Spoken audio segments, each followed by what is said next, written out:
नमस्कार दोस्तों, मैं हूँ सीमा वालिया। स्वागत करती हूँ मेरे चैनल सीमा वालिया में। तो कैसे हैं आप सब, ये बताने के लिए कमेंट बॉक्स में जय माता दी ज़रूर लिखें दोस्तों। तो चलिए दोस्तों, आज इस वीडियो में हम जानेंगे कौन कौन से ऐसे कार्य हैं जो जितिया के व्रत के दिन हमें नहीं करने हैं, ठीक है, और कौन से ऐसे कार्य हैं जो हमें करने हैं। तो इसी के ऊपर आज का ही हमारा वीडियो है। तो चलो दोस्तों, वीडियो को करते हैं शुरू। तो देखिए, पहला नियम क्या है कि किसी के भी घर का अनाज खाकर हमें जितिया व्रत नहीं रखना है।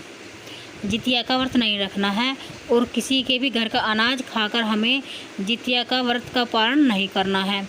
मान लीजिए अगर आप कहीं रिश्तेदारी में हैं या कहीं से आ रहे जा रहे हैं, ट्रेन में कहीं भी है, तो ये तो एक मजबूरी हो गई। लेकिन अगर आप अपने घर पे हैं तो किसी के भी घर का अनाज नहीं खाना है, खाकर व्रत नहीं रखना है और ना ही किसी के घर का अनाज खाकर व्रत खोलना है।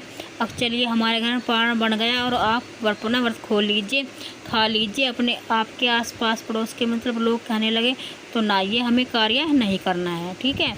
और दूसरी बात क्या है कि जितिया के दिन हमें किसी भी चीज़ को तोड़ना नहीं है, खर नहीं तोड़ना है, लकड़ी नहीं काटनी है और ना ही हमें सब्ज़ी काटनी है। चाकू कैंची वगैरह इस दिन हमें नहीं चलाना है। इन सब चीज़ों से हमें बचना है, ठीक है। और तीसरा क्या है कि उस दिन हमें कोलगेट नहीं करना है, अपनी उंगली की सहायता से ही हमें मुंह में ब्रश करना है।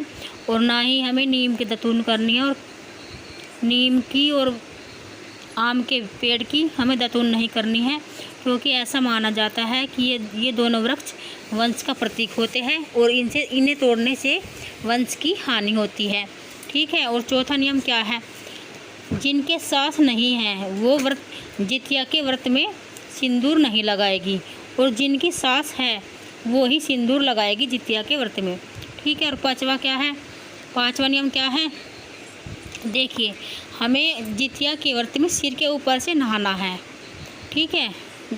जिनकी सास नहीं है वे अपने बालों को नहीं पोंछेगी और ना ही उन्हें बांधेगी, और जिनकी सास है वे अपने बालों को पोंछ लीजिए और बांध लीजिए, ठीक है, और सिंदूर भी लगा लीजिए।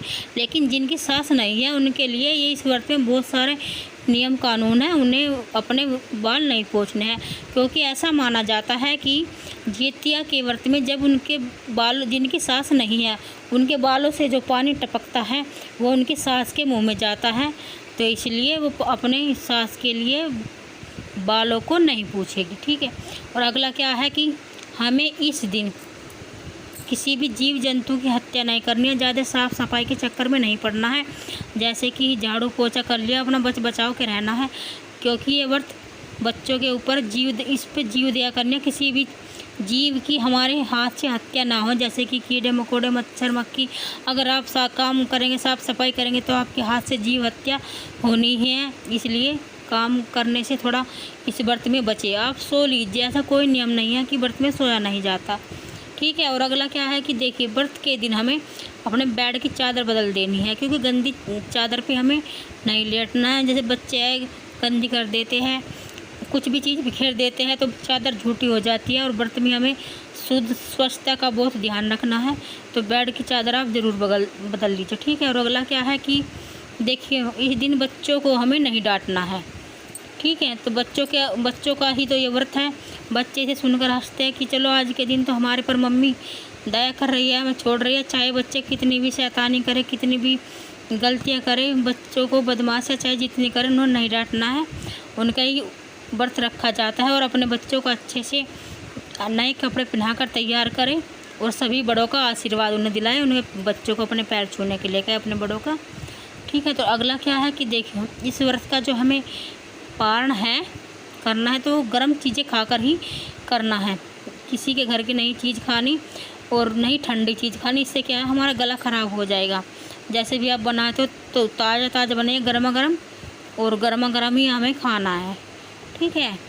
और ये जो कैंची वगैरह नहीं चलानी है और ना ही हमें सिलाई करनी है, इस बात का आप ध्यान रखना है, और पूरी विधि विधान से हमें अपना व्रत करना है, और अपना वाहन भगवान के अच्छे से आरती पूजा अर्चना करके ही गलती क्षमा मांगनी है। जो भी हमारे से गलती हो गई हो उसके लिए हमें भगवान क्षमा करें, और हमारे बच्चों पर, हमारे पति पर अपनी दया करें। तो दोस्तों ये वीडियो हमारा यहीं तक का था।